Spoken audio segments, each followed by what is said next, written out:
Dalam suasana Ramadan ini tentu saja Wallahu la yahdil qaumal fasiqin. Assalamualaikum warahmatullahi wabarakatuh. Halo sahabat saya semua. Masjid teh lain ku sholat berjamaah unggul. Sok Halo Sobat Staypi, apa kabar? Semoga kita senantiasa Assalamualaikum warahmatullahi wabarakatuh. Halo sahabat Staypi, kembali lagi di Observasi, obrolan seru menginspirasi. Kali ini kita kedatangan salah satu mahasiswa nih yang sangat menginspirasi kita, yaitu Teh Fitria Wahyu Wardani dari program studi ilmu Quran dan Tafsir semester 4 ya Teh ya? Ya. Iya. Bagaimana kabarnya Teh? Alhamdulillah baik. Alhamdulillah baik ya Teh. Ngomong-ngomong nih Teh, ngelihat dari CV kemarin Teteh, ada Teteh itu apa sih pendidikannya di Staypi dan Iya. juga Imarat. Al-Imarat. Ya. Kenapa bisa sih Teh? Kok bisa ngebagi waktunya nih gimana gitu kan? Soalnya mahasiswa itu kan nggak santai ya, pasti ada sibuknya gitu. Kok bisa sih Teh? Oke, jadi sebelumnya ya Teh, Ya. ini tuh ada satu impian gitu ya, impian saya. Insyaallah. Impian saya dulu itu ingin sekali gitu masuk ke universitas di Timur Tengah gitu. Oh, iya, Masya Allah. Nah, tapi qadarullah gitu ya. Waktu itu saya inginnya tuh ke Madinah. Tapi qadarullah di Madinah apa ya? Arab itu kan harus ada mahram ya Teh. Harus ada Iya, mahram. iya. Makanya dari situ saya benar-benar sulit sekali mengejar impian saya itu Teh. Nah, terus dari situ saya pernah juga coba testing tanpa bilang ke orang tua, ke Turki gitu. Oh iya. Benar-benar Tanpa izin dari tanpa orang izin, tua. ya, karena emang orang tua tidak mengizinkan Oh. sebenarnya ya. Sembunyi-sembunyi Teh. Iya, saya waktu itu di Bandung pesan tiket ke Bekasi. Pada saat itu saya pesan tiket ke Bekasi untuk benar-benar ingin tes gitu ya. Pas pesan tiket nggak bilang ke orang tua, di situ saya bilang pas emang saya udah pesan tiket jam 12 malam. Oh iya iya. Jam 12 malam saya pergi. Setelah pergi saya tes, tapi ya qadarullah gitu ya. Emang restu orang tua itu yang pertama iya. gitu ya. Ridhowahi fi ridho walidain. Nah, terus dari situ ya sudahlah, karena tidak bisa, tapi saya tetap ingin bertekad gitu ya. Karena saya ilmu Al-Quran dan Tafsir benar-benar sangat membutuhkan sekali ilmu bahasa Arab. Oh iya. Terus ada pula motivasi dari sang guru yang benar-benar sangat-sangat memotivasi saya gitu ya. Perkataan beliau yang sering sekali diucapkan gitu ya, yaitu idza sadaqal abdu ma'allah sadaqallahu ma'ah. Apabila seorang hamba jujur dalam tekadnya kepada Allah, maka Allah pun akan jujur untuk merealisasikan tekadnya tersebut. Insyaallah ya. Kalau pengalaman Teteh gimana sih untuk bisa mencapai mimpi Teteh itu gitu? Pernah di mana aja misalkan belajar gitu? Oke. Nah ya, jadi karena gitu ya, karena mungkin impian saya tidak bisa atau belum bisa belum bisa, karena sampai saat ini saya masih berdoa gitu ya. Jadi saya sibukkan diri saya sekarang itu ya, sibukkan fokus ke ilmu-ilmu yang emang saya ingin pelajari di sana gitu. Makanya saya sekarang selalu gitu ketika ada bahasa Arab atau ilmu Al-Quran, tahsin yang kayak gitu, saya mengikuti. Sebenarnya karena saya emang benar-benar ingin sekali gitu ya mempelajari, mendalami. Jadi kalau kata guru saya mah kalau udah basah kenapa nggak sekalian renang aja gitu. Iya, benar-benar. Jadi emang lebih suka di dunia yang Arab-Arab gitu ya Teh? Mendalaminya sih ingin ke Al-Quran ya Teh, gitu. Al-Quran, ya. Tapi kan salah satu cara agar kita memahami Al-Quran itu kan dengan belajar bahasa Arab. Iya. Terus Kalau terus sekarang Teteh ngajar ya? Iya. Dan betul. katanya pernah ngajar sampai ke ITB dan UPI nih. Itu gimana sih Teh ceritanya kok bisa keterima gitu, bisa langsung ngajar di sana gimana sih? Gak, sebenarnya kalau ngajar itu di Salman ITB P3RI ya, itu emang mahasiswa, tapi mahasiswanya itu sebenarnya bukan dari ITB saja. Itu program Salman Ramadan. Iya. Ya, program Salman Ramadan. Jadi pada saat itu emang ketika saya belajar Al-Quran setelah belum beres ya Teh, karena gak akan beres kayaknya kalau belajar untuk belajar Iya, Al-Quran ini. betul. Ketika saya belajar gitu dan bertalaki gitu seminggu sekali gitu, di situ ada yang chat gitu dari pihak panitia Salman P3RI. Di situ intinya saya dimintai gitu ya untuk membersamai menghafal Al-Quran gitu di Ramadan kali itu. Dari situ ya saya menerima dan bertepatan dengan UPI Baki waktu itu. Ya, itu untuk mahasiswa Baki UPI. Ya, tahun lalu. Jadi kayak mahasiswa mengajar mahasiswa gitu ya Teh. Nggak juga tapi dari situ kan saya juga belajar gitu. Iya. Ya, belajar. Kalau untuk jadi sekarang Teteh udah hafal berapa juz Teh? Aduh.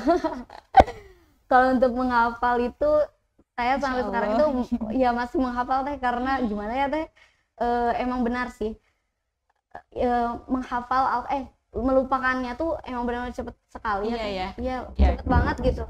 Makanya emang membutuhkan murojaah Teh emang bener seumur hidup gitu ya Teh ya. Betul banget. Menghafalnya mudah tapi untuk murojaahnya nih yang butuh perjuangan lebih dari menghafal ya Teh ya. Iya, betul. Soalnya pengalaman juga sih. Masya Allah. Susah gitu ya untuk murojaah gitu, emang kayak betul-betul harus diulang-ulang terus emang bener. Iya, betul banget. Kalau Teh sendiri gimana sih Teh caranya bisa sampai tetap hafal gitu, cara merojaahnya gimana Teh? Jadi sebenarnya ada ya satu nasihat yang benar-benar itu masuk banget ke dalam hati saya pada saat itu gitu. Nasihat itu menghafal cepat. Jika kita menghafal lama itu adalah anugerah. Menghafal cepat adalah hadiah. Tapi kalau kita ingin cepat-cepat hafal, itu adalah musibah. Jadi jangan mau cepat hafal juga ya Teh. Iya, betul sekali. Karena sebenarnya emang kita mau dari Al-Quran itu apanya sih? Hudal lil muttaqin. Itu adalah petunjuk untuk orang yang bertakwa ya Teh. Terus ma anzalna 'alaikal qur'ana litashqa illa tadhkiratan liman yakhsha. Jadi intinya Al-Quran itu diturunkan itu untuk petunjuk loh, bukan untuk menjadi kita tuh untuk rumit. Karena banyak sekali gitu yang menghafal Quran saya sulit sekarang, karena saya terasa ya waktu itu saya benar-benar ingin sekali membereskannya tuh, wah cepat-cepat sekali, ingin cepat-cepat setoran gitu ya Teh. Karena pas ingin cepat-cepat setoran gitu tuh beban banget di diri saya. Pas nemu saya di Quran surat Toha itu ma anzalna 'alaikal qur'ana litashqa illa tadhkiratan liman yakhsha. Jadi intinya Al-Quran itu diturunkan itu untuk petunjuk loh, bukan buat dihafal. Apalagi sampai gitu ya, dihafal itu emang sih, menghafal itu emang bukti kita mencintai Al-Quran gitu ya. Tapi jika kita menghafalnya itu sampai Teh, banyak yang menghafal tuh kesel gitu karena nggak hafal-hafal. Enggak gitu. Dilihat dari tujuannya lagi ya Teh ya. Tajwid dunia kalau itu ya, guru saya sering bilang tajwid dunia gitu. Ketika saya benar-benar menghafalkan itu ingin cepet banget gitu ya. Guru saya sering sekali berpesan tajwid dunia, perbaiki niat kamu, untuk apa sih kamu menghafal gitu. Kalau untuk menghafal juga kan bisa dari untuk mengajarkannya kembali ya, itu cara menghafal yang emang bener murojaah terbaik. Iya, betul sekali. Jadi kayak kita nggak sadar loh kalau kita ngajarin ke orang lain, justru kita juga sambil mengingat, sambil menghafal kembali. Iya, gitu betul banget. Jadi guru juga ya Teh, ya, sambil ngajar juga. Ada nggak sih Teh suka duka gitu selama mengajar jadi guru tahfidz? Iya, ada. Oh, ada ya, gimana? Ya pasti banyak banget kesannya ya gitu ya, ketika saya belajar gitu, mengajarkan atau belajar. Dan yang saya benar-benar rasakan gitu ketika saya mengajar Al-Quran itu, potensi murid-murid kita itu tergantung sekali bagaimana kitanya. Oh gitu. Ya, contohnya kayak Gimana gini. nih? Contohnya kayak gini. Ketika saya mengajarkan, emang benar-benar malas mengajarkan gitu ya. Emang hatinya tuh udah lagi malas ke Al-Qur'an. Oh, Saya iya. emang lama tidak, waktu itu pernah sehari itu berinteraksi dengan Al-Qur'annya tuh sangat-sangat sedikit, tapi saya mengajar Al-Qur'an gitu. Oh. Saya berinteraksinya itu lama gitu ya. Tapi pas saya mengajarkan Al-Qur'an gitu ya, pas saya mengajarkan Al-Qur'an, ketika keadaan futur sekali gitu saya, itu anak-anak yang saya didik untuk menghafal Al-Qur'an, Al-Qur'an itu sebagai kemudahan, tapi malah mereka tuh tidak bisa, gimana ya, Jadi tidak masuk. Moodnya nular tadi. Ya, nular sekali gitu. Iya, Dan iya. terasa sekali ketika saya mengajarkan, saya berbicara A tapi saya tidak melakukan itu Ah. gitu. Jadi Oh, iya. gimana gitu saya mau mengajarkan kepada anaknya, emang benar-benar contoh. Kita tuh apa ya, kalau kata guru saya, jangan banyak menyuruh tapi banyaklah mencontohkan gitu. Oh, iya. Kalau dalam mengajar itu. Iya, benar sekali. Jadi untuk sekarang ini ya Teh, apa sih harapan ke depan Teteh gitu buat kehidupan Teteh nanti selanjutnya gitu? Mimpi-mimpi apa sih yang pengen Teteh capai gitu? Oh iya. Kalau dari mimpi-mimpi ya Teh, ya Allah. Saya ingin banget gimana ya? Kalau untuk saat ini ya, ini mimpi-mimpi mah yang pasti sampai kapanpun gitu, mimpi untuk ingin ke Madinah itu nggak terhapus deh kayaknya. Madinah, Masih Mekah, ini iya. ya. Masya Allah. Tapi walaupun gitu ya, saya tidak belajar di universitasnya, saya ingin banget gitu menginjakan kaki saya ini gitu ya di tempat Rasulullah berada. Amin. Gitu. Bisa juga nih sahabat Saipi sambil mendoakan juga Tetehnya biar bisa menginjakan kaki ke tempat Mekah atau Madinah gitu ya. Guys, dan bersama muhrimnya. Iya, amin. Amin deh. Oke, gitu. Ya tadi kan Teteh juga sempat ngerasa futur ya dalam Iya, betul menghafal nih. Banyak. Itu Teh karena apa sih Teh, dan gimana sih cara mengatasi futur itu gitu biar kita nggak futur lagi pas lagi menghafal? Oke. Seperti emang tabiatnya manusia ya Teh, itu emang benar-benar iman kita tuh naik turun. Ya. Saya pernah, bukan pernah lagi, sering malah Teh. Sering banget merasakan kefuturan. Dan itu terasa sekali di saya ya ketika saya merasakan kefuturan itu. Yang pertama gitu ya, iman kita tuh benar-benar sedang berada di bawah banget ya, berada di bawah gitu. Terus untuk motivasi melakukan ibadah-ibadah seperti biasa itu terasa berat, apalagi dalam menghafal gitu. Bagaimana bisa gitu saya menghafal ketika emang ibadah saya saja tidak itu gitu, tidak apa ya, terkondisikan, dan maksiatnya tuh kadang gitu ya Teh, kayak hatinya tidak terjaga gitu Teh, niatnya itu udah bengkok gitu. Itu futur itu sering sekali terjadi gitu. Penyakit futur itu kayaknya gitu ya Teh, di kalangan penghafal tuh pasti ada aja gitu, pasti ada aja gitu. Nah, untuk menaikkan kembali itu saya biasanya gitu ya Teh, dapat juga saya dari guru saya gitu ya, guru saya menghafal gitu ya, dan guru saya yang lainnya gitu, sering sekali gitu tips gitu ya, gimana sih biar kita tuh nggak futur gini. Kita tuh benar-benar nggak bisa mau soleh sendiri lah intinya Teh.